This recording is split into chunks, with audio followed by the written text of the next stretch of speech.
ప్రియులారా, నిర్గమకాండం 12 అధ్యాయము 36 వచనం వరకు ఉన్నటువంటి విషయాలను గత కాలంలో మనం నేర్చుకోవటం జరిగింది. అందులో దేవుడు చెప్పినట్లుగానే 10వ తెగులు ఇంప్లిమెంట్ చేసినటువంటి విధానం మనం ప్రధానంగా అక్కడ చూస్తాం. అలాగే తదుపరి జరిగినటువంటి విషయాలు మనం నేర్చుకోబోతున్నాం.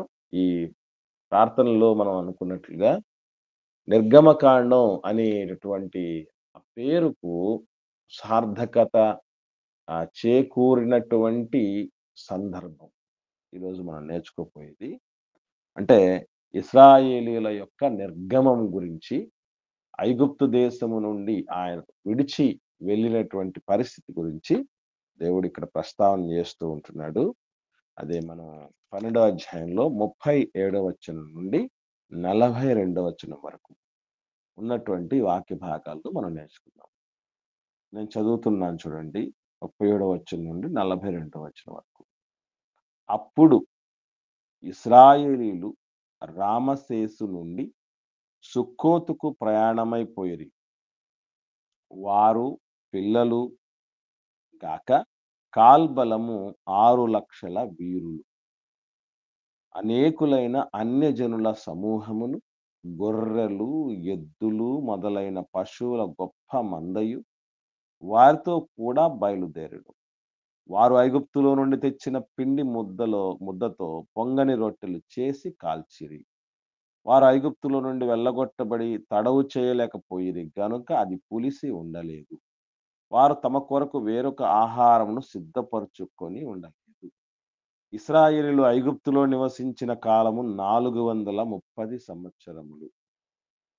ఆ 430 సంవత్సరములు గడచిన తరువాత జరిగినదేమనగా, ఆ దినమందే యెహోవా సేనలన్నీయు ఐగుప్తు దేశములో నుండి బయలుదేరిపోయెను.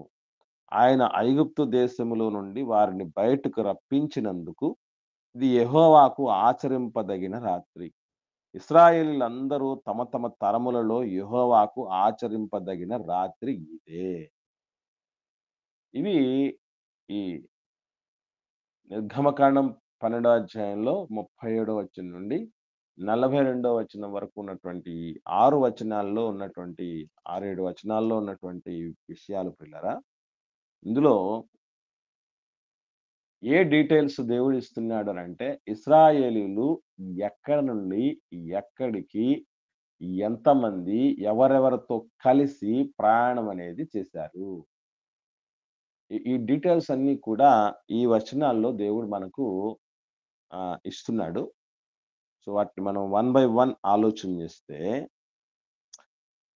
ఇశ్రాయేలీయులు ఎక్కడి నుండి బయలుదేరారటంటే రామసేసు. ఈ పదం మీరు ఎప్పుడన్నా విన్నట్టు అనిపించిందా? రామసేసు నుండి బయలుదేరారట. ఈ పదం ఎక్కడన్నా మీరు విన్నారా? హిస్టరీలో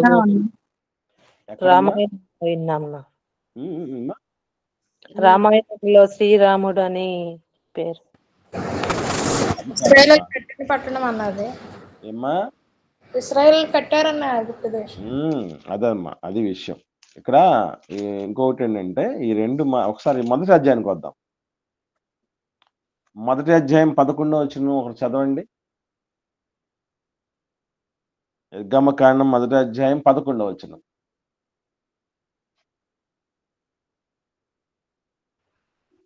కాబట్టి వారి మీద పెట్టిన భారములలో వారిని శ్రమ పెట్టుటకు వెట్టి పనులు చేయించు అధికారులను వారి మీద నియమింపగా, వారు ఫరో కొరకు ధాన్యాదులను విలువ చేయు పీతోము రామే శేసాను పట్టణములను కట్టిరి.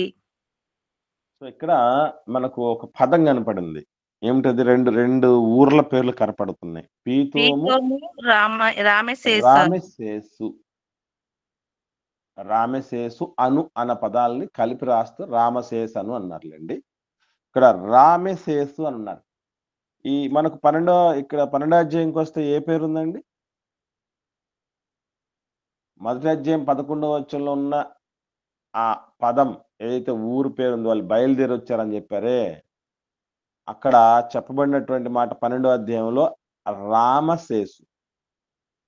కానీ మొదటి అధ్యాయం 11వ వచనంలో రామేసేసు అని. తలకట్టు 12వ అధ్యాయంలో ఉంటే రామ అని. ఏత్వం అనేది మొదటి అధ్యాయంలో ఉంది. రామే అని ఉంది. సో, రామసేసు లేదా రామేసేసు ఇవన్నీ కొన్ని కొన్ని సందర్భాల్లో భాషకు సంబంధించిన విషయాలు ఎలా ఉంటాయంటారండి. ఆహ్, మా, మే, ఆ, ఏ ఈ పదాలు కాస్త దగ్గరలో అనిపించే విధంగా మనం చదువుతూ ఉంటాం.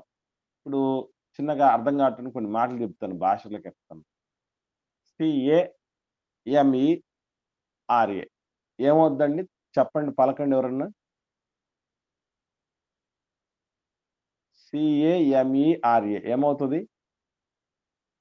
ఏమని పలుకుతాం? కెమెరా. కెమెరా అన్నాం. అసలు CA అంటే ఏమనాలి మామూలుగా అయితే? కా అనాలన్నా. కా లేదా స అనాలి కదా! కానీ ఏమంటున్నాం? కెమెరా కే అంటున్నాం. కెమెరా అంటున్నాం. అంటే ఆ, ఏ ఈ అక్షరాలు మనం అటు గాని, ఇటు గాని పలకటానికి కొన్ని సందర్భాల్లో అవకాశాలుంటాయి. అందుకే మొదటి అధ్యాయంలో ఏమన్నాడు? రామేసేసు అన్నాడు. 12వ అధ్యాయంలోకొసరికి ఏమైంది? రామసేసు అయింది. ఇప్పుడు రామ అని రాయగానే రాముడి దగ్గరికెళ్ళామనుకోండి, మొదటి అధ్యాయం 11వ వచనానికి జవాబు చెప్పాలి. మరి ఇక్కడైతే రామ అని ఉంది 12లో. మరి మొదటి అధ్యాయంలో రామే ఎవరు మరి? యాక్చువల్లీ ఆ పదాలన్నీ ఏదో భారతీయులకు సంబంధించిన పదాలు కాదు. ఐగుప్తీయులకు సంబంధించినటువంటి పదాలు. ఆ పీతోము, రామెసేసు లేదా రామసేసు అనేటటువంటిది ఇంతకుముందు చెప్పాను మీకు. మోజెస్, అసెస్, సెస్ అనేటటువంటి పదాలన్నీ ఐగుప్తీయుల పేర్లే. మోషే గారికి పేరు పెట్టింది ఎవరండి? ఫరో మోషే కుమార్తె. ఫరో కుమార్తె పెట్టింది పేరు. ఫరో కుమార్తె పేరు పెడితే వాళ్ళకి సంబంధించిన పేర్లు పెడతారా? లేకపోతే ఇశ్రాయేలుకు సంబంధించిన పేర్లు పెడతారా? అంటే అదంతా వాస్తవంగా చెప్పాలంటే ఈ సెస్, మోజెస్ అనేటటువంటివన్నీ పదాలు ఐగుప్తీయులకు సంబంధించినటువంటి పదాలు అనేది మనం మర్చిపోకూడదు. రైట్. కాబట్టి ఇవి అంటే గిడ్డంగులు, ధాన్యాలు నిల్వ చేయటానికి ఇశ్రాయేలీయులు కట్టినటువంటి ప్రదేశము నుండి వారి యొక్క నిర్గమము. అంటే వాళ్ళు విడిచిపెట్టటం, ఐగుప్తు దేశాన్ని విడిచిపెట్టటం ఇక్కడ ప్రారంభమైంది. ఎక్కడి దాకొచ్చారట మళ్ళీ? రామసేసు నుండి ఎక్కడికొచ్చారటండి? సుక్కోతు వరకు. సుక్కోతు దాకా వచ్చారట. ఈ సుక్కోత్ అన్న పదాలు కూడా మనం ఎక్కడ విని ఉంటాం, గుర్తుందా ఎవరికైనా? ఆదికాండంలో సుక్కోతు పద ప్రస్తావన ఉంది. సుక్కోతు అంటే పాకలు అని అర్థం. పాకలు లేదా పర్ణశాలలు అని అంటారు సుక్కోతు అని అంటే. సో, వాళ్ళు ఒక మాటలో చెప్పాలంటే ఇశ్రాయేలీయులకు ఎక్కడే గాని చరిత్రలో వాళ్ళు స్థిర నివాసాలు ఏర్పాటు చేసుకొని ఒక సరంబి వేయబడినటువంటి ఇల్లులు అంటారు కొన్ని సందర్భాల్లో దేవుడు మాట్లాడుతూ. సరంబి వేయబడిన ఇల్లు అంటే పక్కా ఇల్లులు, స్లాబ్ హౌసెస్ అని అర్థం. అలా ఒక స్థిర నివాసాలు ఏర్పాటు చేసుకునేటటువంటి పరిస్థితి ఆల్మోస్ట్ ఎక్కడ లేదు. వాళ్ళు సంచారాలు చేయటం, గుడారాల్లో ఉండడం లేదా పర్ణశాలల్లో ఉండటం అనేది ఎక్కువగా మనం చూస్తూ ఉంటాం ఇశ్రాయేల్ సమాజాన్ని. సో, అక్కడి నుంచి బయలుదేరి ఒక తాత్కాలిక నివాసాలు ఏర్పాటు చేసుకునే ప్రదేశం దాకా వాళ్ళు ప్రయాణం సాగించారు అని అర్థం. రామసేస్తు నుండి సుక్కోతుకు బయలుదేరారంటే అదే అర్థం. అంటే సుక్కోతు అనేటటువంటి ప్రదేశం ఏంటంటే ఒక గుంపుగా వచ్చి ఇశ్రాయేలీయులు ఆల్ట్ అయిపోయినారు తాత్కాలికమైన నివాసంగా. దానికి ఆ విధంగా పేరు అనేది రావటం అనేది జరిగింది ప్రారంభం నుంచి చూస్తే. సో, ఇక్కడ పోతే మరొక విషయం ఏంటంటేనండి, ఒక మాట చెప్పడం జరిగింది 37వ వచనంలో. మనకు అర్థం కావాల్సినటువంటి ఒక మాట ఉంది అక్కడ. ఏమిటేనంటే కాల్బలము అన్నాడు. కాల్బలము అంటే అర్థం ఏంటండి? సైనికులు. సైనికులు.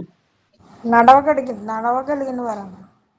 కాల్బలము అన్న యుద్ధం పదంలో చేసేవారు. అర్థం విడదీస్తే కాలు ప్లస్ బలము కాల్బలము.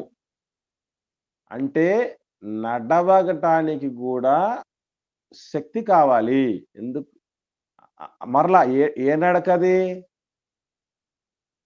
మామూలుగా రోడ్డు మీద నడిచే నడక లాంటిది కాదు. గ్రౌండ్‌లో నడిచే నడక లాంటిది కాదది. ఎత్తులుంటాయి, పల్లాలుంటాయి, ఇరుకులుంటాయి, ఇబ్బందులుంటాయి, ముల్లులుంటాయి. అంటే ఈ ప్రయాణాలు చేసేటప్పుడు వీళ్ళ కోసం ఏమైనా రోడ్లేసి ఉంటారా ఎవరన్నా? అసలు ఆ భయానకమైనటువంటి పరిస్థితుల మధ్య కూడా నడవటానికి శక్తి కలిగినటువంటి వాళ్ళు. అందుకే అన్నాడు కాల్బలము అని. నెక్స్ట్ ఏమన్నాడండి? 6 లక్షల తర్వాత ఏముంది? వీరులని ఉంది. వీరులు. ఏంటి? నడవటానికి కూడా వీరత్వం కావాలి. యుద్ధం చేయటానికి కదండి వీరుడని ఎప్పుడు అన్నాను మనిషిని? యుద్ధం చేసి గెలిస్తే వీరుడు అంటాం కదా. స్వాతంత్ర వీరుడు అని అంటాం కదా. వాళ్ళు యుద్ధం చేశారు, పోరాటం చేశారు. అలాగా ఆ యుద్ధంతో సమానం. అట్టి భయానకమైనటువంటి ప్రదేశాల మధ్య ప్రయాణం చేయటం, నడుచుకుంటూ వెళ్ళటం అనేది అదొక వీరత్వానికి గుర్తు. ఎంతమంది ఉన్నారట? అండి? 6 లక్షల మంది ఉన్నారట. ఇప్పుడు నేను అడుగుతున్నాను, ఇంతకు ఐగుప్తును వదిలిపెట్టి బయలుదేరి వచ్చిన వాళ్ళు ఎంతమంది ఉంటారు?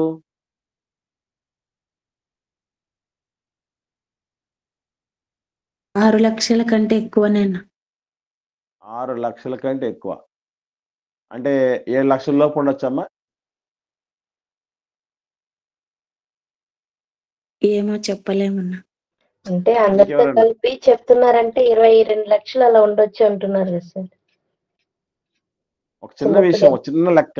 వెరీ గుడ్ అమ్మా. ఒక చిన్న లెక్క గమనించండి. ఇప్పుడు ఈ కాల్బలము కలిగినటువంటి వీరులు అంటే మగవాళ్ళు, అవునా? మగవాళ్ళు కదండి. అంతే సార్. ఒక్క విషయం గమనించండి. ఈ 6 లక్షల మందిలో ఒక సగం మందికి పెళ్లిళ్ళు అయి ఉన్నాయి అనుకుందాం. సగం మందికి అంటే 3 లక్షల మందికి కనీసం పెళ్లిళ్ళైనటువంటి వాళ్ళకి కంపల్సరిగా భార్య, పిల్లలు ఉంటారు. అప్పటి కాలంలో ఇప్పుడు లెక్కే వేసుకుందాంలేండి. ఎంతమంది? 2 పిల్లలు లేదా 3 పిల్లలు అనుకుందాం.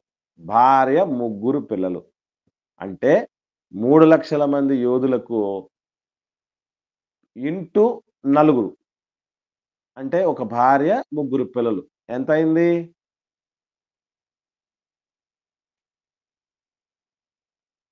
ఒక వ్యక్తికి ఎక్స్ట్రాగా 4 వచ్చారు.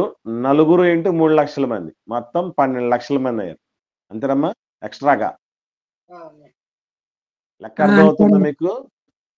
అంతేనా? ఆ ముందున్నటువంటి 6 లక్షల మంది ఒక 12 లక్షల మంది ఎంత అయ్యారు? మొత్తం 18 లక్షలు. 18 లక్షల మంది అయ్యారు. ఇక్కడతో అయిపోయిందా? వీళ్ళతో పాటు ఎవరు వచ్చారట? కింది చూద్దాం. 38లో 38 వచ్చిన అనేకులైన అన్యజనుల సమూహము అన్నాడు. వీళ్ళని సింపుల్ గా లెక్కేసుకుంటే 2 లక్షల మంది ఉంటారండి.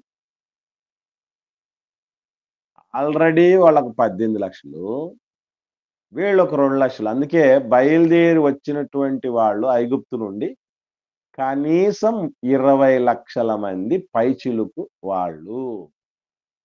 కానీ చాలా మంది ఏమంటారండి? ఐగుప్తు నుంచి బయలుదేరి వచ్చినటువంటి వాళ్ళు ఎంతమంది అంటే అందరూ తప్పులో కాలేస్తారు. ఎంత చెప్తారు? నంబర్ చెప్పండి. 6 లక్షలు అంటారు. 6 లక్షలే అంటారు. 6 లక్షలే. అసలు నాకు తెలిసి మీకు కూడా మైండ్ లో 6 లక్షల మందే అని ఉండొచ్చు, అవునా? కానీ అక్కడ క్లారిటీగా ఏముంది చూడండి. 37వ వచనం చూద్దాం మళ్ళీ. అప్పుడు ఇశ్రాయేలు రామశేషు నుండి సుక్కోతుకు ప్రయాణమైపోయి వారు పిల్లలు కాక అన్నాడు. ఓకే, పిల్లలు ఉన్నారా? పిల్లల్ని పక్కన పెట్టారు. పిల్లలు లెక్కేసుకో మరి. ఆడవాళ్ళు లెక్కేసుకో. వీరులు అంటే మగవాళ్లే కదా. ఆడవాళ్ళ లెక్కేమా? ముసలోళ్ళు ఉన్నారా? వీళ్ళని అన్యజనులు అని కూడా అన్నారా? ఇంతమంది కలుపుకోవద్దు మరి. కేవలం ఒక వీరులు ఆ కాలి నడకతో ఎక్కడైనా ఎటువంటి పరిస్థితులైనా నలవగలిగిన వాళ్ళు 6 లక్షల మంది. వీళ్ళకి అడిషనల్ గా వచ్చినటువంటి వాళ్ళు దాదాపు 14 లక్షల మంది పైచిలు. టుగెదర్ బయలుదేరి వచ్చినటువంటి వాళ్ళు కనీసం 20 లక్షల మంది ఉంటారు. అది మర్చిపోకండి. ఇకపోతే మనం గుర్తుపెట్టుకోవాల్సిన మరొక విషయం ఏంటంటే, ఈ అన్ని జనుల సమూహాన్నరే వీళ్ళు ఎక్కడి నుంచి వచ్చారు? ఎవరండి వీళ్ళు? వీళ్ళని బైబిల్ గ్రంథంలో చాలా ప్రత్యేకంగా చెప్పడం జరిగింది. కొన్ని వేరే వేరే పదాలు ఏమని రాయబడ్డాయంటే, వీళ్ళని మిశ్రిత జనము అని, పరదేశులు అని చాలాసార్లు దేవుడు ఈ పండుగల గురించి మాట్లాడుతూ చెప్పేటప్పుడు కూడా ఈ పదాలే ప్రస్తావిస్తాడు చాలా సార్లు. ఏమండి? దాసుడు అంటాడు. ఏమండి? దాసుడు, పరదేశులు. ఒకసారి 45వ వచనం చదవండి. 45వ వచనం సేమ్ నిర్గమకాండం 12వ అధ్యాయం 45వ వచనం. పరదేశియు కూలికి వచ్చిన దాసుడును దాన్ని తినకూడదు. చూడండి, పరదేశి కూలికి వచ్చిన దాసుడు అంటే పరదేశులు ఉన్నారు, కూలికి వచ్చిన కొందరు దాసులు ఉన్నారు. వీళ్ళని ఇంకొక పదంతో ఎలా పోల్చడం జరిగిందంటే దేవుడు సంఖ్యాకాండం 14వ అధ్యాయం. సంఖ్యాకాండం 14వ అధ్యాయంలో 11వ అధ్యాయం క్షమించండి 11వ అధ్యాయం 4వ వచనం చూద్దాం. సంఖ్యాకాండం 11వ అధ్యాయం 4వ వచనం. వారి మధ్యనున్న మిశ్రిత జనము మిశ్రిత జనము అని రాయబడింది. మిశ్రిత జనము అంటే మిక్స్ అయినటువంటి కలిసినటువంటి వ్యక్తులు అని కదా. మధ్యలో నుంచి వేరే తెగకు సంబంధించినటువంటి వ్యక్తులు కలవటం అనేది జరిగింది అని చెప్తున్నాడు. సో ఇక్కడ మనం అన్యజనులు, పరదేశులు, అలాగే దాసులు, మిశ్రిత జనము అనేటటువంటి పద ప్రస్తావాలతో కూడినటువంటి వ్యక్తులు కూడా వచ్చారు. ఇంకా కొంతమంది పండితులు చెప్తున్నటువంటి విషయం ఏంటంటే, ఈ 10 తెగుళ్ళు కళ్ళారా చూసి జీవము కలిగినటువంటి దేవుడు మహత్యాన్ని తెలుసుకున్నటువంటి కొందరు ఐగుప్తీయులు కూడా ఇశ్రాయేలీలతో కలిసి వచ్చారు. దానికి అవకాశం లేకేం పోలేదు. ఎందుకనంటే ఎంతో మంది దేవుడు వార్నింగ్ ఇచ్చినప్పుడు కూడా ఫరో యొక్క సేవకుల్లో కూడా కొందరు ఏమయ్యారని మనం చదివామండి కథకాలంలో. మనం మీ మందల్ని మీరు పొలంలో వదిలేయద్దు, వాటిని తీసుకెళ్లి ఇంట్లో కట్టేసుకోండి అంటే భయపడి కొంతమంది కట్టేసుకున్నట్లేరు కదా, ఉంది కదా. సో ఇలాగూ కొందరు ఐగుప్తీయులు కూడా మారు మనసు పొందినటువంటి వాళ్ళు ఇశ్రాయేలుతో పాటు బయలుదేరిస్తారు అని చెప్పడం జరిగింది. ఇంకా మరొక విషయం ఏంటంటే, ఇశ్రాయేలుతో పాటు మరికొంతమందిని కూడా ఐగుప్తీయులు దాసులుగా చేసుకోవడానికి అవకాశం. అంతమంది, అంత గొప్ప జనము, అంత శ్రేష్టమైన జనముని దేవుడి ప్రజలుగా ఉన్న వాళ్ళని బానిసలుగా చేసుకున్నప్పుడు మిగతా వాళ్ళు చేసుకోరా వాళ్ళు? సో అలా ఐగుప్తీయులు బానిసలుగా చేసుకున్న మరికొన్ని జాతుల వాళ్ళు, ఐగుప్తీయుల్లోనే దేవుడి మహత్యానికి లోబడినటువంటి విధేయత చూపినటువంటి కొంతమంది, ఇలా రకరకాలైనటువంటి వ్యక్తులు. అందుకే వాళ్ళని మిశ్రిత జనము అని కూడా చెప్పడం జరిగింది. వీళ్ళ కోసం దేవుడు ప్రత్యేకమైనటువంటి చట్టాలు ఏర్పాటు చేశాడు. పరదేశుల కోసం చెప్పినటువంటి విషయాలు చూస్తే నిజంగా దేవుడు ఎంత అద్భుతమైనటువంటి వ్యక్తిత్వం కలిగిన వాడో మనకు అర్థమవుతుంది. ఇప్పటికీ ఇశ్రాయేలులో కొన్ని చూస్తూ ఉంటాం. పేతురు గారు కొర్నేలు ఇంటికి వచ్చినప్పుడు ఒక మాట అన్నాడు. ఏమన్నాడండి? గుర్తుందా మీకు? అన్యజనులను ఉద్దేశించి ఆయన చెప్పినటువంటి మాట యూదులు అన్యజనుల విషయంలో ఎలా ఉంటారని చెప్పాడండి? గుర్తుందా ఎవరికైనా? ఇంతటి విశ్వాసం ఏమా గుర్తు ఏమా ఎవరికైనా ఐడియా ఉందా లేదా? దర్శనం చేస్తాడు కండి. అది కదమ్మా, నేను చెప్తాను. 10వ అధ్యాయానికి వద్దాం ముందు మీకు అర్థం కావటానికి. దర్శనం చూస్తాడు కదండి అనేకమైన చతుష్పద జంతువులతో. అది కాదమ్మా. అన్ని జనుల విషయంలో 10వ అధ్యాయం 28వ వచనం చూడండి. 10వ అధ్యాయం 28వ వచనం, అపొస్తలుల కార్యములు. అప్పుడు అతడు లోపలికి వచ్చి అనేకులు కూడిండుట చూచెను.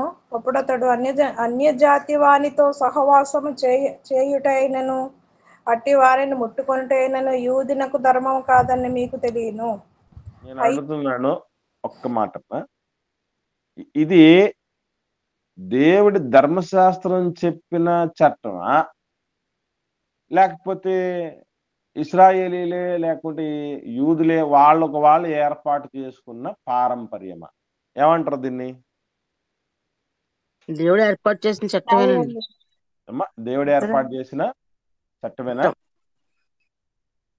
దేవుడు ఏర్పాటు చేసిన చట్టమేనంటారా? లేదన్నా వాళ్ళకు ఇశ్రాయేలీయులే చేసుకున్నదన్నది. వాళ్ళకు వాళ్ళే చేసుకున్నదన్నా. దేవుడికి అందరు సమానమే కదా. వాస్తవంగా అమ్మ, వెరీ గుడ్. నమ్మి వచ్చినటువంటి వాళ్ళలో అందుకే కదా ఇప్పుడు పేతురు గారికి ఏం చెప్పాడు? ఒరే నాయన, నువ్వు చాలా కంజెస్టెడ్ గా ఉన్నావు, నీ మైండ్ సెట్ బాగలేదు, నీకు సర్వీసింగ్ చేయాలి అనే కదా తీసుకొచ్చింది. చతుష్పాద జంతువులు అన్ని చెప్పిన తర్వాత దేవుడు తినమని చెప్తే నువ్వు నిషేధిస్తావేంట్రా బాబు అని చెప్పి దేవుడు మొట్టిక్కాయలు వేశాడు పేతురు గారికి. అందుకే కదా కిందికి వస్తే ఆయనకు ఒక క్లారిటీ వచ్చింది. ఏమని?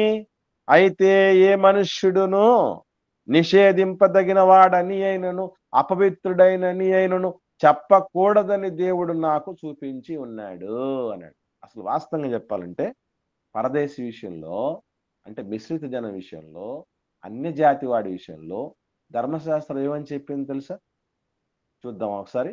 ముట్టుకోవద్దన్నాడా? లేదంటే సహవాసం వద్దన్నాడా? మరి అలాగైతే మరి ఇంతమంది మిశ్రిత జనాలను కాపాడుకుంటూ ఎందుకు వచ్చాడు? మరి ఇశ్రాయేలుతో పాటు అద్భుతాలు, సూచక్రియలు, మహత్కార్యాలు, దేవుడు చేస్తున్న అనేకమైన మేలులు, ఉపకారాలు వాళ్ళు కూడా పొందుకునేటట్టు ఎందుకు చేశాడంటారు? అంటే మనం గుర్తుంచుకోవాల్సిన విషయం ఏంటంటే, ఏదో యూద సమాజం, ఇశ్రాయేల్ సమాజం ఏదైతే కొన్ని విషయాల్లో వివక్ష చూపుతుందో, కొన్ని విషయాల్లో కొన్ని నియమాలు పాటిస్తుందో, అది ధర్మం చెప్పిందా లేదా, ధర్మశాస్త్రం చెప్పిందా లేదా, మన దేవుడు చెప్పాడా లేదా, లేకపోతే వీళ్ళే ఓవర్ యాక్షన్ చేశారా? ఇది మనం తెలుసుకోవాలి. ఓకేనండి, చూద్దాం ఒకసారి ఏం చెప్తున్నాడు చూద్దాం. పరదేశుల గురించి, అన్యజనుల గురించి ఏం మాట్లాడుతున్నాడు చూద్దాం. ఇదే నిర్గమకాండం కొద్దాం. నిర్గమకాండం 22వ అధ్యాయము 21వ వచనం చూడండి. నిర్గమకాండం 22వ అధ్యాయం 21వ వచనం. పరదేశిని విసికింపవద్దు, బాధింపవద్దు. మీరు ఐగుప్తు దేశములో పరదేశులై ఉంటిరి గదా. పరదేశిని ఏం చేయొద్దన్నాడు దేవుడు? విసికింపవద్దు, విసికించొద్దు, బాధించొద్దు. 23వ అధ్యాయం 9వ వచనం. 23వ అధ్యాయం 9వ వచనం. ఇదే నిర్గమకాండం. పరదేశిని బాధింపకూడదు. పరదేశి మనస్సు ఎట్లుండునో మీరెరుగుదురు. చూసారా? మీరు ఐగుప్తులో పరదేశులై ఉంటిరి కదా. నేను అడుగుతున్నాను, మీరు చెప్పండి. ఇప్పుడు పరదేశిని దూరం పెడితే, ముట్టుకోకుండా ఉంటే, లేదు సాంగత్యం చేయకుండా, సహవాసం చేయకుండా ఉంటే వాళ్ళు బాధపడతారా, బాధపడరా? అంటే దేవుడు ఏం చెప్తున్నాడు చెప్పండి? నువ్వు బాధపడద్దు అంటున్నారు కదా. అంటే ముట్టుకోవద్దన్నట్ట, సహవాసం చేయొద్దన్నట్టు చెప్పండి. దేవుడు ఏం చేయమన్నాడు కానీ ఆచారాలు చేయొద్దన్నాడండి, అంతే. అదేనమ్మా. కాబట్టి దేవుడు చెప్పిన విషయం కాదది. ఏది పేతురు గారు ఒక మాట చెప్పాడే, యూదునికి ధర్మం కాదు. ఏం చేయకూడదట? అసలు ఇశ్రాయేలీలలో ఒక ముసలం వచ్చింది. ఈరోజు అంటరానితనం అని మన దేశంలో ఉందంటారే, అంటరానితనం అంటే అర్థం ఏంటి? అంటుకోవటం అంటే ముట్టుకోవటం అని అర్థం అండి. అంటరాకూడదు అంటే ముట్టుకోకూడదు, తాకూడదు అని అర్థం. ఈ మాట ఎప్పుడో చెప్పాడు పేతురు గారు. చదివాం కదా మనం ఇంతకుముందు. అపొస్తలుల కార్యంలో ఏమని చెప్పడం జరిగిందట? అన్యజాతి వాణిని ముట్టుకోవటం కూడా యూదునికి ధర్మం కాదా? ఎక్కడి నుంచి వచ్చింది ఆ ధర్మం? దేవుడు చెప్పాడండి. దేవుడు చెప్పింది కాదు పిల్లరా. అంటే ధర్మము గట్టిగా చెప్పినా, దాన్ని బోధించే వాళ్ళు ఉన్నా, దాని యొక్క నీతిని కల్మషం చేసే వాళ్ళు సొంతంలోనే పడతారు. మర్చిపోకండి. దేవుడు చెప్పని దానిని ఆచరిస్తే దేవుని ఏమనుకుంటుందండి సమాజం? సమరయ స్త్రీతో ఎందుకు మాట్లాడాడు యేసుప్రభుల వారు? ధర్మశాస్త్రమునైను ప్రవక్తల వచనమునైను కొట్టివేయవచ్చుట నేను తలంచవద్దు, నెరవేర్చుటకి గాని కొట్టివేయుటకు నేను రాలేదు అన్నాడే ప్రభు. నిజంగా ధర్మశాస్త్రం వద్దు నాయన, వాళ్ళతో మాట్లాడొద్దు, వాళ్ళని ముట్టుకోవద్దు అంటే ముందు ఏం చేసిన వాళ్ళు యేసుప్రభుల వారు? ఏం చేసిన వాళ్ళు చెప్పండి? మాట్లాడకుండా ఉండాల్సింది. ఖచ్చితంగా మాట్లాడకూడదు. సమరయ స్త్రీతో మాట్లాడాడంటే ఆయన ధర్మశాస్త్రాన్ని మీడినట్టే. మరి ఎందుకు మాట్లాడాడు? దేవుడు చెప్పింది కాదది. అది దేవుడు చెప్పింది కాదు. అది తెలుసు యేసుప్రభు. ఓకే, తర్వాత 12వ వచనం చదువుదాం. ఇది నిర్గమకాండ 22వ అధ్యాయం 12వ వచనంలో. 6 దినములు నీ పనులు చేసి నీ యొద్దను నీ గాడిదయు నీ దాసి కుమారుడును పరదేశియు విశ్రమించినట్లు 7వ దినమున ఊరకై ఉండవలేను. 6 దినములు పని చేసేయి నువ్వు. తర్వాత నీ ఎద్దు, నీ గాడిద, నీ దాసి కుమారుడు, పరదేశి అందరూ కూడా ఏమవ్వాలట? విశ్రమించాలి. అంటే విశ్రాంతి దినం వాళ్ళు కూడా పాటించాలా? వాళ్ళు కూడా పాటిస్తున్నా మా దేవుడు సొంత ప్రజలతో ఇశ్రాయేలుతో పాట అంటే ఏం చేసుకున్నట్టు దేవుడు చెప్పండి. ఇప్పుడు దాసుల్ని ఏం చేసుకున్నట్టు, పరదేశుల్ని ఏం చేసుకున్నట్టు చెప్పండి. దేవుడు కలుపుకున్నట్టు కదా. వాళ్ళ మధ్య ఇప్పుడు వాళ్ళు ముట్టుకొని ఉంటారా? ముట్టుకొని ఉంటారు, అంటుకొని ఉంటారు, తాకి ఉండిన పరిస్థితి కదా అది. కాబట్టి అన్యజనులైన వాళ్ళ విషయంలో దేవుడు చెప్పినటువంటి కలిస్తే అన్యజనుడు ఎంత ఎట్లవుతారండి? మనతో కలిసాడంటే మనవాళ్ళు. మీకు అర్థమైందండి? ఇప్పుడు కొంతమంది వివాహాలు చేసుకుంటాం, కొంత తెలుసో తెలియకో లేకపోతే ఏదో ఒక రూపైనా అసలు మనకు సంబంధమే లేనటువంటి వారిని చేసుకుంటారు. ఇప్పటికి కొంతమంది మనం చూస్తూ ఉంటాం. ప్యూర్గా అన్యజనులుగా ఉన్నటువంటి వ్యక్తులను వివాహం చేసుకున్నటువంటి వాళ్ళు ఉంటారు క్రిస్టియానిటీలో. ఆ ముస్లింలుగా ఉన్నటువంటి వాళ్ళని పెళ్లి చేసుకున్నటువంటి వాళ్ళు ఉంటారు. రకరకాలుగా హైందవ సోదరులుగా ఉన్నటువంటి వాళ్ళని వివాహం చేసుకుంటారు. ఇప్పుడు మనతో కలుసుకున్న తర్వాత వాళ్ళు అసలు మన క్యాస్ట్కి సంబంధించి అసలు మాట్లాడకూడదు. వాస్తవంగా చెప్పాలంటే అర్థం కావడం చెప్తుంది. మనకు ఉన్నటువంటి క్యాస్ట్కి సంబంధించిన వాళ్ళు అయి ఉండకపోవచ్చు, కానీ వన్స్ బంధం కలిసిన తర్వాత మళ్ళీ వాళ్ళు వేరువేరేట్ అవుతారండి. వేరువేరు ఎవరు? వాళ్ళు వియ్యంకులు అవుతారు ఇక కదా. కాబట్టి కలుపుకున్న తర్వాత వాళ్ళు సొంతోళ్ళే. ఇంకెవడో కలవలేదు, వాడు దూరం. వాడి విషయంలో దేవుడు చెప్పినటువంటి మాట సాంగత్యం చేయొద్దు. వాడితో దూరంగా ఉన్నవాడితో సాంగత్యం చేయొద్దు, వాడితో వియ్యమందద్దు, వాళ్ళ పిల్లను నువ్వు చేసుకోవద్దు, మీ పిల్లను వాడికి ఇవ్వద్దు అని చెప్పాడు. అంతే తప్ప మనలో వచ్చి కలిసిన వాడు ఎవరు? మనవాడు. అంతే. మీకు విషయం తెలుసో తెలీదో, నా దగ్గరికి సహవాసం వచ్చేటటువంటి పిల్లల్లో అన్ని కులాల వాళ్ళు ఉంటారండి. ఎస్సీలు ఉన్నారు, ఎస్టీలు ఉన్నారు, బీసీలు ఉన్నారు, ఓసీలు ఉన్నారు, అందరూ ఉన్నారు. ఇప్పుడు మన దగ్గరకు వచ్చినప్పుడు వాళ్ళు మోస్ట్లీ ఒక బంధుత్వంతో కూడా పిలుచుకునే పరిస్థితులు ఉంటాయి. అక్క, బావ, కోడలు, అల్లుడు, కూతురు, వరుస అని అలా బంధుత్వాలతో కూడా వాళ్ళని మనం పిలుచుకునే పరిస్థితులు ఉంటాయి. కులాలు వేరు, మళ్ళీ ప్రాంతాలు వేరు. ఎందుకు అంటే ఒక్కసారి క్రీస్తు రక్తం దగ్గరకు వచ్చేసినప్పుడు రక్త సంబంధికులు అంతే. ఆ రక్తంతో కడబడిన పరిస్థితులు వచ్చినప్పుడు రక్త సంబంధికులు. దేవుడు చెప్పిన చట్టం, నీతి ఇది. అంతే తప్ప పలానోడు ముట్టద్దు, పలానోడితో సంబంధం అందద్దు. రాంగ్ థింగ్ ఇది. అదంతా కంజెస్టెడ్ మైండ్ అంటారే, సంకుచిత భావన అంటారే, అలాంటి వాళ్ళకి ఇవన్నీ వచ్చేది. మిగతా వాళ్ళకి ఎవరికి రావు. కాబట్టి ప్రియులారా, దేవుడు పరదేశుల విషయంలో ఇచ్చిన చట్టం వాళ్ళను ముట్టొద్దనో, లేకపోతే వాళ్ళని తాకొద్దనో, లేదంటే వాళ్ళ సాంగత్యం చేయొద్దనో దేవుడు ఎప్పుడు చెప్పింది కాదు. మన దగ్గరకు వస్తే, దేవుడిని నమ్మి వస్తే మన వాళ్ళే. ఇప్పుడు నేను అడుగుతున్నాను, రూతు అని పేర్లు పెట్టుకున్న వాళ్ళు చాలా మంది ఉన్నారు లేదండి? బ్రదర్స్, సిస్టర్స్ మాట్లాడండి. రూత్ అని పేర్లు పెట్టుకున్న వాళ్ళు ఉన్నారా లేరా? మరి రూత్ గారు ఎవరండి? మోయాబీ స్త్రీ అండి. మోయాబైట్ ఆమె. అంటే ఈ మోయాబీయుల స్త్రీలు మనకి ఇశ్రాయేల్కి ఏం సంబంధం? క్రైస్తవులకి ఏం సంబంధం? కొర్నేలి అని పేర్లు పెట్టిన వాళ్ళు విన్నారా? ఉంటాయండి పేర్లు. ఉన్నారు. మరి కొర్నేలి ఎవరైనా అన్ని జాతి వాడు, యూదుడు కాదు, ఇశ్రాయేల్ కాదు. మరి ఆయన ఎందుకు కలుపుకోవడం జరిగింది? ఎరుకో పట్టణానికి సంబంధించిన ఆమె ఎవరు? రహాబు వేశ్య. రాహాబ్ గారు. రాహాబ్ అనేటువంటి ఆమె మనకు సంబంధించిన, ఇశ్రాయేల్కి సంబంధించిన ఆమె కాదు. మరి ఆమెను దేవుడు కలుపుకోలేదు. మరి అందుకే దేవుడికున్న చట్టం ఏంటి అని అంటే ఒకటే, పేతురు గారి నోట నుండి జాలువారిన అద్భుతమైనటువంటి విషయం ఒకటి వచ్చింది. అది చూద్దాం మనం. పేతురు గారి అంతటి వాడే అపార్థం చేసుకున్నాడండి. సరిగా లేఖనాలను అపార్థం చేసుకోవటం అనేది ఆయనకే జరిగింది. ఇక మనలాంటి వాళ్ళు ఎంతమంది తిప్పుంటారు చూడండి. 10వ అధ్యాయం 34, 35 వచనాలు చూడండి. 10వ అధ్యాయం అపోస్తలుల కార్యములు 34, 35 వచనాలు.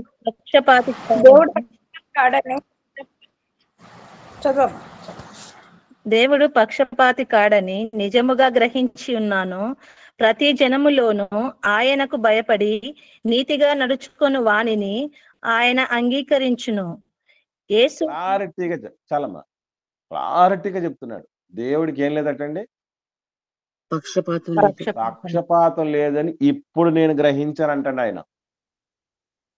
ఎంత 3.5 సంవత్సరాలు కఠోరమైనటువంటి దీక్షతో యేసు ప్రభు సన్నిధిలో నేర్చుకున్నటువంటి ఆయనకే క్లారిటీ రావటానికి టైం పడింది. మనం ఏమాత్రం పోవడం. నాకు ఎన్ని చదివినప్పుడే నాకు అనిపించిందండి, ఏమనంటే ఇన్ని పోగొట్టి, పేతురు గారు అంటారు, మేము సమస్తమును విడిచిపెట్టి నిన్ను వెంబడించాం. అంత వదిలిపెట్టేసుకొని వచ్చినటువంటి వాళ్ళకి కొన్ని సందర్భాల్లో విషయాలు అర్థం కాలేదంటే మనం ఏమన్నా పండితులం అండి? ఏం పోగొట్టుకున్నా వచ్చేసామండి ఆయన దగ్గరికి? అసలు మనం ఉన్న వాటిని చూసుకుంటూ దేవుడి సన్నిధిని పోగొట్టుకున్న వాళ్ళం కదా మనం. ఆయన కోసం అన్ని పోగొట్టుకున్న రకాలమా మనం? ఏం తెలుస్తుందండి మనకి? ఒక్కొక్కటి చాలా మంది దైవజనులు రాసిన పుస్తకాలు చదువుతూ ఉంటే, వాళ్ళు మాట్లాడిన సందేశాలు వింటూ ఉంటే, నాకు ఆత్మీయ స్నేహితులుగా ఉన్నటువంటి పెద్దలతో డిస్కస్ చేస్తూ ఉంటే నాకు ప్రతిసారి అనిపించింది ఏంటంటే, నేను ఎంతో నేర్చేసుకున్నాను అనిపించింది. కాదు కాదు కాదు, ఇంకా నేర్చుకోవాల్సింది, మార్చుకోవాల్సింది, కూర్చుకోవాల్సింది ఎంతో ఉంది అనిపించింది. పేతురు అంతటిగా సంఘానికి స్తంభముగా ఎంచబడినటువంటి వ్యక్తి కదండి. 12 మందిలో టాప్ 12లో టాప్ 1 అయినా, నంబర్ 1 సంఘమునకు పిల్లర్స్ గా, స్తంభములుగా ఎంచబడినటువంటి వాళ్ళలో మొదటి స్థానంలో ఉన్నటువంటి వ్యక్తి ఆయన. పరలోక రాజ్యం తాళపు చెవులు ఇచ్చినట్టు యేసుప్రభు ఇచ్చినటువంటి వ్యక్తి అండి పేతురు గారు. ఆయనకు అర్థం కాలేదు ఏంటండి ఆ టైం వరకు. తర్వాత అర్థమైంది, ప్రతి జనములోనూ దేవునికి భయపడి నీతిగా నడుచుకున్న వాళ్ళని దేవుడు అంగీకరిస్తాడు. అంగీకరించి హక్కును చేర్చుకున్న తర్వాత ఇంకా అన్ని జనుడు అన్న మాటే తీసుకురాకూడదు. వేరే కులం మాటే తీసుకురాకూడదు, వేరే ప్రాంతపు వాళ్ళన్న మాటే తీసుకురాకూడదు. ఎవరో అంటారు, మీరు విన్నారో లేదో, మనం మనం బరంపురం అన్నారు. విన్నారా సామెత? మనం మనం బరంపురం అని పేరు విన్నారా ఎవరన్నా? వినలేదు ఎవరు? పాతకాలంలో సినిమాల్లో కూడా ఈ డైలాగ్స్ చెప్తూ ఉంటారు, మనం మనం బరంపురం అని. మీరెవరు వినలేదా? వినకపోతే గుర్తుపెట్టుకోండి. బరంపురం అనేటటువంటిది అసలు మనకి ఆ పక్కనే ఉన్నటువంటి తమిళనాడు ఆ ప్రాంతానికి బార్డర్, తెలుగు వాళ్ళ బార్డర్ ప్రాంతం అటండి బరంపురం. అంటే మనం అంతా ఒకే భాష మాట్లాడే వాళ్ళం రా అని చెప్పడానికి, నువ్వు వేరు నేను వేరు కాదని చెప్పడానికి మనం మనం బరంపురం అనేవాళ్ళంట. బార్డర్లో ఉంటూ మన వాళ్ళమే నాయన, ఏదో తమిళ్ ఆ బార్డర్ ఎఫెక్ట్ ఉండడాన్ని బట్టి కొంతమంది చూడండి పక్క రాష్ట్రాలతో బార్డర్ పంచుకున్నటువంటి ప్రాంతాలు ఎవరు ఉంటారో వాళ్ళకి ఒక ప్లస్ పాయింట్ ఉంటుంది. ఏంటంటే వాళ్ళకు మన భాష వస్తుంది, ఆ పక్క రాష్ట్రం భాష వస్తుంది. అందుకే మీరు చూడండి తమిళనాడు ఈ తిరుపతి ఆ ప్రాంతంలో ఉన్నటువంటి వాళ్ళందరూ, చిత్తూరు జిల్లా వాళ్ళందరికీ ఏ భాష వస్తుందండి? ఏ భాష? తమిళం వస్తుంది. తమిళం ఖచ్చితంగా టచ్ అవుతుంది. అట్లాగే ఇటువైపు మనం చూస్తే ఈ అనంతపురం ఆ ఏరియా కొన్ని ప్రాంతాలు ఉన్నాయి. ఆ ఎడ్జ్ వచ్చేసి కర్ణాటక బార్డర్లు అవి. అక్కడ వాళ్ళకి కన్నడ వస్తుంది. మహబూబ్ నగరు, కర్నూలు ఆనుకున్న మహబూబ్ నగరు ఈ బార్డర్ అంతా కర్ణాటక బార్డర్. అక్కడ ఆ భాష రావటం అనేది జరుగుతుంది. అలా ఏదో వేరే రాష్ట్ర భాష మాట్లాడినంత మాత్రం చెప్పే వేరే వాళ్ళం కాదురా, మనం మనం ఒకటే అని చెప్పడానికి ఆ సామెత వాడేవాళ్ళంట. కాబట్టి మనం ఇక్కడ వన్స్ ప్రభు రక్తం చేత కడగబడి వచ్చామా సమాధి అయిపోవాలి గతం. మర్చిపోకండి. ఆ భావనలు ఏమన్నా ఉంటే మైండ్లో వదిలేయండి, మంచిది అది. ఇప్పుడు మన వాళ్ళెవరు? మన వాళ్ళెవరండి? మన వాళ్ళు అని ఎవరిని అనుకోవాలి? అంతే, క్రీస్తు రక్తముతో కడగబడిన ప్రతి ఒక్కళ్ళు మన కులపోళ్ళు కాదు మనోళ్ళు, మన ప్రాంతపోళ్ళు కాదు మనోళ్ళు, మన ఇంటి పోరుళ్ళు కాదు మనోళ్ళు, భౌతికంగా మన అమ్మనాన్నలకు పుట్టినటువంటి వాళ్ళు. అది అంటే అలాగని వాళ్ళు ఏం గాలి కొదిలేయమని కాదు నేను చెప్పేది సుమా, మర్చిపోకండి, మళ్ళీ అపార్థం చేసుకోకండి. వాస్తవంగా మన అన్న భావన నిజంగా అది చాలా ఎఫెక్టివ్ ఉంటుందండి, చాలా ఎఫెక్టివ్ ఉంటుంది. చాలా వాటిని అధిగమించి వాళ్ళు ప్రేమించాలనే రీతిగా ఉంటుంది అది మన అనేది. కాబట్టి అందుకే మనం అనేటటువంటి రీతిగా ఉండే భావన దేవుని పిల్లలందరి మధ్య ఉండాలి. మీరెవరో, మీరు ఏ ప్రాంతపోళ్ళో, మీరు ఏ కులపోళ్ళో నాకు నిమిత్తం లేదు. నా ప్రభు రక్తంతో కడగబడి వచ్చారా. పెద్దోళ్ళైతే, కొంచెం పెద్దోళ్ళైతే అక్కలతో అన్నయ్యలతో సమానం, ఇంకా పెద్దోళ్ళైతే తల్లులతో తండ్రులతో సమానం, చిన్నోళ్ళైతే కొంచెం చిన్నోళ్ళైతే తమ్ముళ్ళు చెల్లెళ్ళు లాంటి వాళ్ళు, ఇంకా చిన్నోళ్ళు అంటే కొడుకులు కూతురు లాంటి. దట్స్ ఆల్, అంతే.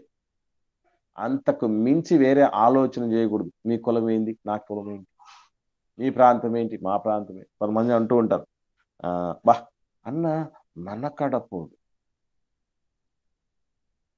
ఏమండి, యేసు ప్రభులు వారిని ఆ విధంగా అనుకుంటే మరి ఆయన మన ప్రాంతానికి సంబంధించినోడు కాదు కదా, వదిలేద్దామా? మన దేశం మరి ఆయన ఏమందేమో, మనకు దేశభక్తి ఎక్కువ అంటారు కదా, మరి భారతీయులు కాదు కదా, నాన్ ఇండియన్ కదా ఆయన, వదిలేసుకుందాం ఆయన్ని. మన కులం కాదు కదా ఆయన్ని, ఏం చేద్దాం ఇప్పుడు? అంటే ఆ గ్లోబల్ మైండ్ సెట్ రావాలి. నిత్యము విన్నటువంటి వాళ్ళు వీరు నిత్యము విందురుగా అని అంటాడు. నిత్యం చదువుతున్నటువంటి వాళ్ళు, నిత్యము దేవుడి మాటలతో సంబంధం కలిగిన వాళ్ళే సరిగా అర్థం చేసుకోలేదు. మనం ఇంకెంత జాగ్రత్త కలిగి ఉండాలో గమనించండి. నేను ఈ మాటలని మీకు ఎందుకు చెప్తున్నానంటే, ఏదో రోజు ఆన్‌లైన్‌కి తెల్లవారి వచ్చేస్తున్నాం, సాయంత్రం వచ్చేస్తున్నాం, ఇవి కాకుండా వేరే ఆన్‌లైన్‌లో కూడా మనం జాయిన్ అయిపోతున్నాం. రోజు మనం కూడా బైబిల్ చదువుతున్నాం. ఇది కాకుండా కొన్ని మెసేజ్‌లు వింటున్నాం. ఇక మనకు తప్ప ఇంకెవ్వడికి తెలుసులే అనుకునే ఆలోచన ఎవరు చేయకండి.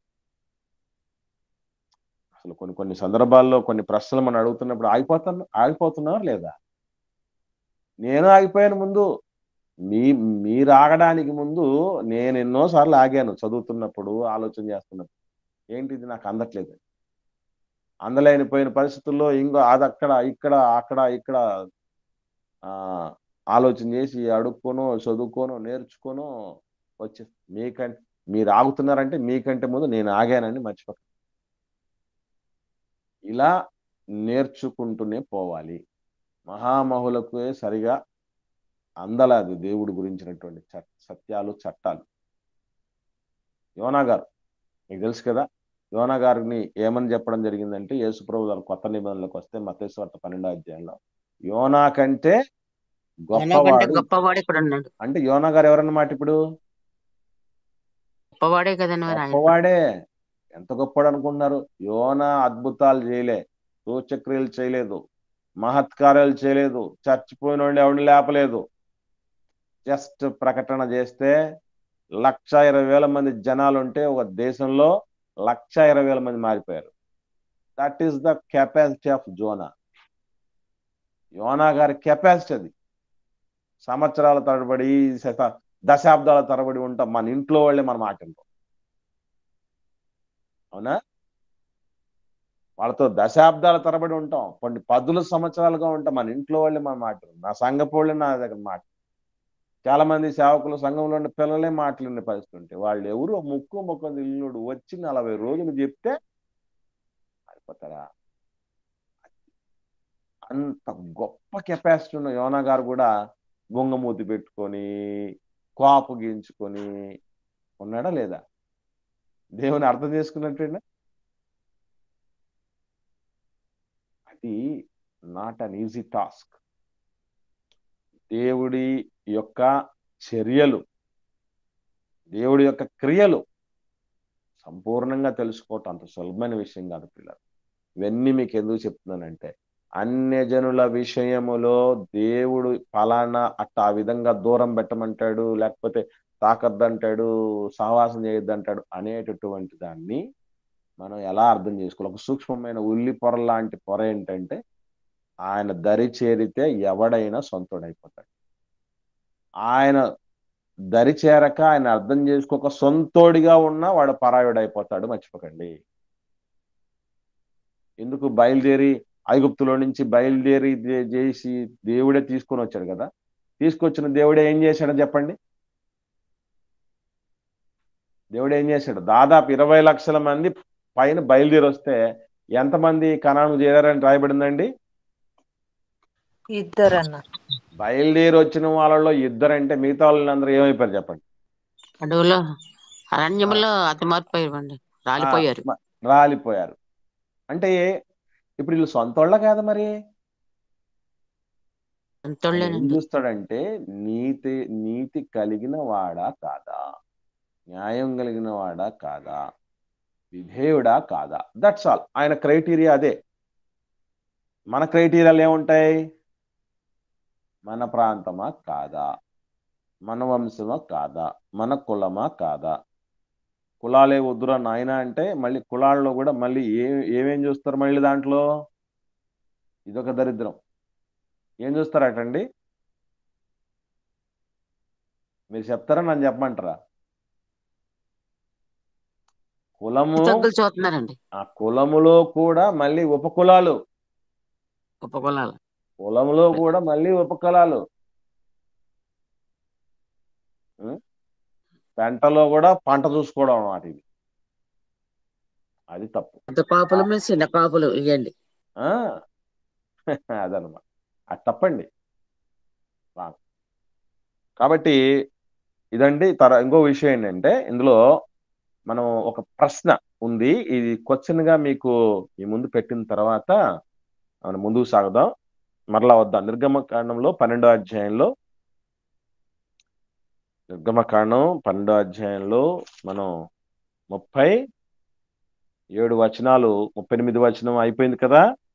తర్వాత 39 వచనం కూడా చూద్దాం. వారు ఐగుప్తులో నుండి తెచ్చిన పిండి ముద్దతో పొంగని రొట్టెలు చేసి కాల్చిరి. వారు ఐగుప్తులో నుండి వెళ్ళగొట్టబడి తడువు చేయలేకపోయిరి గనుక అది పులిసి ఉండలేదు. వారు తమ కొరకు వేరొక ఆహారమును సిద్ధపరచుకొని ఉండలేదు. వాళ్ళు తొందర పెట్టబడి రాత్రికి రాత్రే నాయనా మీరు వెళ్ళండి మీకు దండం అని చెప్పేసి తోలివేయబడ్డం జరిగింది కనుక వాళ్ళు ఆ తొట్టెలోనే ముద్దలు పెట్టుకొని రావటం జరిగింది కదా. మరి వాటిని పొంగని రొట్టెలుగా కాల్చుకొని తినటం అనేది జరిగింది. ఓకే, తర్వాత ఒక ప్రశ్న మీకు అందరికీ రేపటి దినానికి మంచి హోంవర్క్ అనేది ఉంది. అదేంటి అని ఆలోచన చేస్తే ఏం చదువుదాం. 40 వచనం. ఇశ్రాయేలీయులు ఐగుప్తులో నివసించిన కాలము 430 సంవత్సరములు. ఆ 430 సంవత్సరములు గడిచిన తర్వాత జరిగినదేమనగా ఆ దినమందే యెహోవా సేనలన్నయు ఐగుప్తు దేశముల నుండి బయలుదేరిపోయిను. ఈ 2 వచనాల్లో ఉన్నటువంటి విషయం ఏంటంటే ఐగుప్తులో ఎన్నేళ్ళు ఉన్నారటండి ఇశ్రాయేలీలు? 430 సంవత్సరాలు అని ఉంది కదండి. రైట్. ఇప్పుడు పితరుడైనటువంటి అబ్రహాము గారితో దేవుడు చేసిన వాగ్దానం ఏమని చెప్తున్నాడో ఒకసారి చూద్దాం. 15వ అధ్యాయం ఆదికాండం 15వ అధ్యాయము 13వ వచనం చూడండి. 13, 14 వచనాలు. ఆదికాండం 15వ అధ్యాయము 13, 14 వచనాలు. ఆయన నీ సంతతి వారు తమది కాని పరదేశమందు నివసించి ఆ దేశపు వారికి దాసులుగా నుందురు.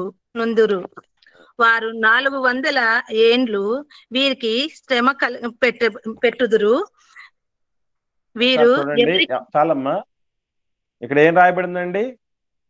400 అన్నారండి. 400 ఏండ్లు అన్నాడు. ఈ మాట ఎవరు చెప్తున్నారు తెలుసా? ఆదికాండంలో దేవుడే అబ్రహాం గారితో చెప్తున్నటువంటి విషయం. 400 సంవత్సరాలు ఐగుప్తులో ఉన్నటువంటి వాళ్ళు శ్రమ పెడతారయ్యా అని 400 అంటున్నాడు. మనం చదివింది నిర్గమకాండం 12వ అధ్యాయం 40-41 వచనాలు ఏం చదివామండి? 430 సంవత్సరాలు. 430 అన్నాం. ఏదో ఒక సంవత్సరమో లేకపోతే ఒక నెల అంటే అటు ఇటులే అని అడ్జస్ట్ చేసుకున్నాడు. 30 ఏళ్ళ తర్వాత 16వ వచనం చూద్దాం. ఇదే ఆదికాండం 15వ అధ్యాయం 16వ వచనం. మొరారీయుల అక్రమము ఇంకను సంపూర్ణము కాలేదు కనుక నీ 4వ తరము వారు ఇక్కడికి మరలా వచ్చేదరని నిశ్చయముగా తెలుసుకొనమని అబ్రహాముతో చెప్పాను.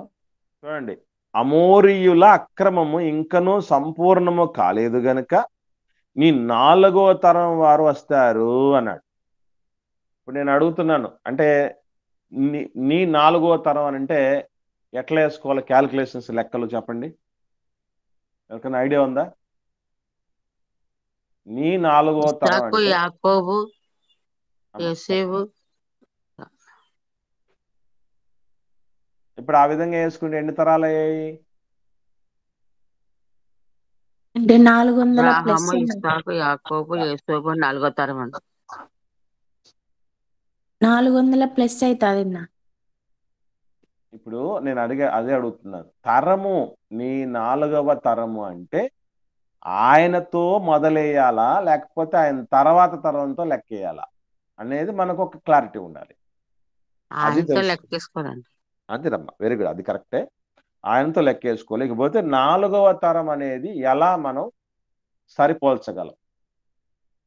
ఎవరు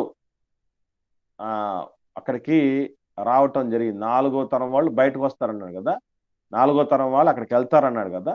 మరి ఎలా ఈ తరాలను ఎలా మనం క్యాల్కులేట్ చేయాలి అనేది ఒకటి. 2 ప్రశ్నలు ఉన్నాయి ఇందులో. ఐగుప్తులో ఇశ్రాయేల్ ఉన్నది 430 ఏళ్ళ 400 ఏళ్ళ.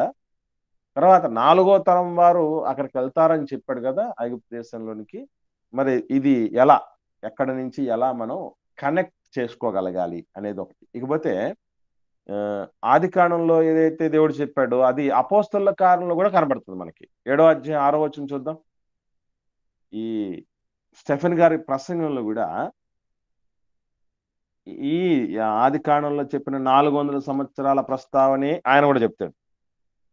అపోస్తలుల కార్యం 7వ అధ్యాయం 6వ వచనం చూడండి.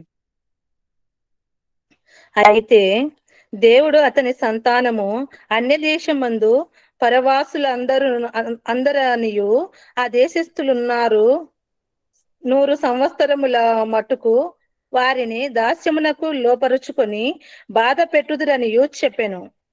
ఇక్కడ మీరు గమనించండి, ఏమంటున్నాడంటే అతని సంతానము అన్య దేశమందు పరవాసులగుదరనియు ఆ దేశస్థులు 100 సంవత్సరముల మట్టుకు అన్నాడు. 100 అంటే ఏంటి అర్థం అండి? 400 సంవత్సరాలు కదా. ఏదైతే ఆది కాండంలో దేవుడు చెప్పాడు అబ్రహాం గారికి, ఇదే మాట స్టెఫెన్ గారు కూడా మాట్లాడుతున్నాడు. 400 అని. కానీ నిర్గమకాండంలో మనం ఏం చూసాం? 430 అని చూసాం. అది నిర్గమకాండం ఒక్క దాంట్లోనే కాదు 430 అని. గలతీయులకు రాసిన పత్రికలో కూడా ఒక మాట ఉంది. 430ని బలపరుస్తూ ఉన్న మాట గలతీయులకు రాసిన పత్రిక 3వ అధ్యాయం 17వ వచనం చూడండి. ఏమంటున్నాడు? నేను చెప్పునదేమనగా 430 సంవత్సరములైన తరువాత వచ్చిన ధర్మశాస్త్రము. చూడండి ఏమన్నాడు? 430 సంవత్సరాల తర్వాత ధర్మశాస్త్రం వచ్చింది, ఎంత ముందు లేదు అని చెప్తున్నాడు. సో నిర్గమకాండము అలాగే గలతీయులకు రాసిన పత్రిక ఏమో 430 అంటుంది. ఇటువైపు మిగిలినటువంటి ఆది కాండము అపోస్తలుల కార్యాలేమో 400 సంవత్సరాలు అంటారు. ఇంతకు ఐగుప్తులో వీళ్ళు ఉన్నది 430 ఏళ్ళ 400 ఏళ్ళ? ఒకటి. 4వ తరం వచ్చి చేరుతుంది ఐగుప్తు కన్నాడే, దాన్ని ఏ విధంగా మనం లెక్కేసుకోవాలి? ఇవి రెండు కూడా మనం రేపటికి హోంవర్క్ ప్రిపేర్ అయ్యి రండి. ఎలా దాన్ని మనం క్యాల్కులేట్ చేసుకోవాలి, ఏది కరెక్ట్. ఒకటి కరెక్ట్ అయితే ఇంకోటి తప్పు కాకూడదు, మళ్ళీ అది గుర్తుపెట్టుకోండి. రెండు కరెక్ట్ అయితే ఎలా కరెక్ట్ అవుతాయి అనేది మనకు తెలియాలి. ఓకే, ఇది మనసులో పెట్టుకొని మీరు ప్రిపేర్ అవ్వండి. తర్వాత ఇప్పటి వరకు విన్న వాటిలో ఏవైనా సందేహాలు ఉంటే దయచేసి అడగవలసిందిగా ప్రేమతో మనవి చేస్తున్నాను.